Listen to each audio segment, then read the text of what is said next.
നമസ്കാരം. മലയാളി വാർത്തയിലേക്ക് സ്വാഗതം. അരുണാചൽ പ്രദേശിൽ ദുരൂഹ സാഹചര്യത്തിൽ മരിച്ച നിലയിൽ കണ്ടെത്തിയ കോട്ടയം മീനടം സ്വദേശിയായ നവീൻ തോമസും ഭാര്യ ദേവിയും ദുർമന്ത്രവാദവുമായി ബന്ധപ്പെട്ട സംഘടനകളിലെ അംഗങ്ങളാണെന്ന് സംശയം. 13 വർഷം മുമ്പായിരുന്നു ഇവരുടെ വിവാഹം. രണ്ടുപേരും ആയുർവേദ ഡോക്ടർമാരായിരുന്നു. തിരുവനന്തപുരത്തായിരുന്നു താമസിച്ചിരുന്നത്. തിരുവനന്തപുരം ആയുർവേദ കോളേജിലാണ് നവീൻ പഠിച്ചത്. അവിടെ വെച്ചാണ് ദേവിയുമായി പ്രണയത്തിലാവുകയും വിവാഹം കഴിക്കുകയും ചെയ്തത്. മിശ്ര വിവാഹമായിരുന്നു ഇരുവരുടേതും. എങ്കിലും ഇരുവരും നല്ല സ്നേഹത്തിലായിരുന്നുവെന്ന് കോട്ടയം മീനടത്തെ നാട്ടുകാർ പറയുന്നു. തിരുവനന്തപുരത്ത് വെച്ച് 2011 നടന്ന ഇരുവരുടെയും വിവാഹത്തിന് തലസ്ഥാനത്തെ സാമൂഹിക സാംസ്കാരിക രംഗത്തെ പ്രമുഖർ പങ്കെടുത്തിരുന്നു. ഇരുവരുടെയും മരണത്തിൽ വിറങ്ങലിച്ചു നിൽക്കുകയാണ് ദേവിയുടെ വീട്ടുകാർ. ഹോട്ടൽ മുറിയിൽ ഇവർക്കൊപ്പം മരിച്ച നിലയിൽ കണ്ടെത്തിയ ആര്യയുടെയും ദേവിയുടെയും വീട്ടുകാർ അടുത്തടുത്താണ്.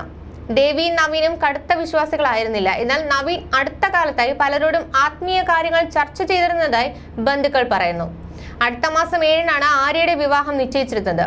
മുംബൈയിലെ ബാങ്ക് ഉദ്യോഗസ്ഥനായിരുന്നു വരൻ. 27-ന് ആര്യയെ കാണാതായി.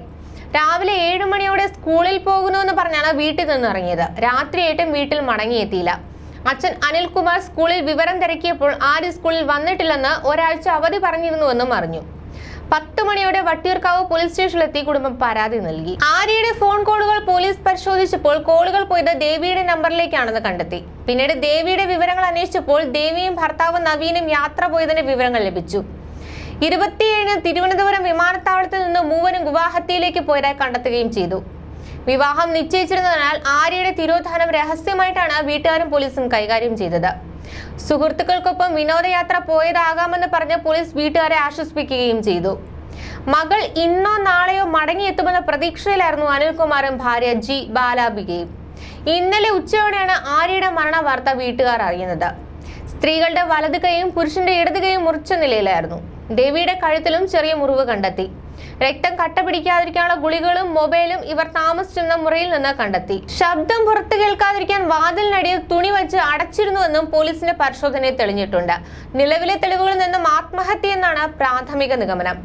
CCTV ദൃശ്യം പരിശോധിക്കുന്നുവെന്ന് SP വ്യക്തമാക്കി. കഴിഞ്ഞ മാസം 17-ന് കോട്ടയത്തെ വീട്ടിൽ നിന്നും യാത്ര പോയ നവീനും ഭാര്യ ദേവിയും 10 ദിവസം എവിടെയായിരുന്നുവെന്നും അന്വേഷിക്കുന്നുണ്ട്.